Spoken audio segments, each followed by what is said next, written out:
Hello everyone. I hope all are doing good. Now, next today's class, the first topic is the process of dissolving an acid or bases in water is highly exothermic. Now, when we dissolve acid or any bases into water, it will exothermic reaction. Exothermic means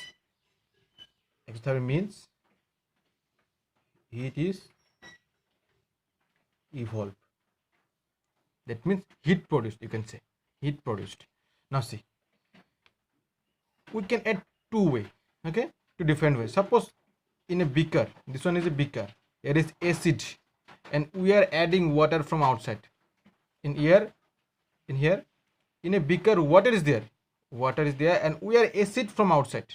Which one is correct? See, this one is correct because here lots of water and we are using less amount of acid. That's why the reaction is less vigorous, that means less exothermic. But here so much of acid is there but we are using less amount of water, the reaction will more vigorous. That means that in this here splash out, this is very dangerous. That's why, and it may cause burn, okay.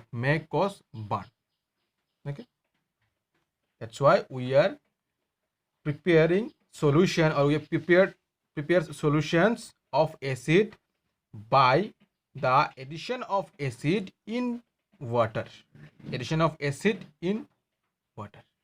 okay. This is safe but it is dangerous. So the next topic, mixing an acid or base with water results in the decrease in the concentration of ion H3O positive or H plus ion. Such a process is known as dilution of acid or bases. Now see, suppose we have a acid solution which is very concentrated or very strong, but we need less strong solution, or a solution in which the amount of H plus ion or H3O positive ion, or you can say OH minus ion less. Then in the acid solutions we just use water from outside, and this process of decreasing the concentration is known as dilution, okay, dilution. Next, the very important topic is the pH. Now what is the pH? pH simply a scale of measuring how the strong or acid or base is, okay, or you can say what is the concentration of the acid and base. It has the range of 0 to 14. 0 means very acidic, 14 means very basic, and in between 0 and 14, 7 is the neutral. Here prepared a chart. See, 0 is here, 7 here is 14. 0 is very acidic, 7 is neutral, that means our normal water, and that's why here is and here is 14. 14 means very basic. 7 to 14, when it goes 7 to 14, the basic character increases, but when it goes 7 to 0, then the acidic character increases, okay. Lower the pH, that's why I'm saying lower the pH, higher the acidity, higher the pH, lower the acidity, or higher the basicity. Basicity means basic nature, acidity means acidic nature, okay. Next, the strength of acid and bases depend on the H plus ion or OH negative ions produced in solution. This H plus ion, you can say H3O positive ion, okay, because H plus is not stable in aqueous solution as we discussed, but H3O positive is stable. That means in a solutions, how many H3O positive or how many OH negative ion is there, from that concentration or from that amount of this H3O positive and OH negative, we will say the acid or base is this much strong or this much has concentrations, okay. Let's see the next is the, suppose here the experimental basis. Suppose you are given a solution, okay, a liquid solution, then how will you say this one acid or base?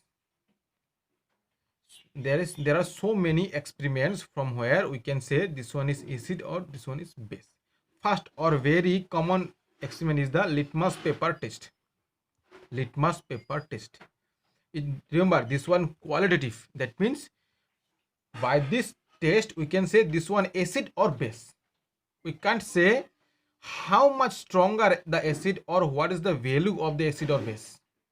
Just only we can say the quality, that is it is acid or base. See how the experiment. Litmus paper, we have two types. This one is blue litmus, this one is red litmus paper. When we add acid to blue litmus paper, the blue litmus paper turns to red litmus paper. Okay, here it is red litmus paper. When we add base to red litmus paper, the red litmus paper goes to blue litmus paper. That means acids turns the blue litmus paper to red, and base turns red litmus paper to blue. Okay, now if we say that, sir, if I add acid to red litmus paper, then no observation is there. If we add acid to red litmus paper, there will be no observation. Okay, that means the red litmus paper remains same as it is red litmus paper. Now see the next one. Next one is the quantitative litmus solution is there. Litmus solutions. By this litmus solutions, when we add acid or bases to litmus solutions, the litmus solutions turns into different color, which indicates the different pH. And we have the pH chart where for the different colors we have the different pH. Suppose how the experiments performs. Suppose there is a litmus solution is there. Litmus solution is a purple color in nature. Okay, purple color litmus solution is there. When we add acid or base, then particular value of pH for particular color we observe. Particular value of pH, particular color we observe. Okay, I am giving you an image. In the next you can see an image where you can clearly see for the particular value of pH we will get the particular color of solution. Okay, thank you.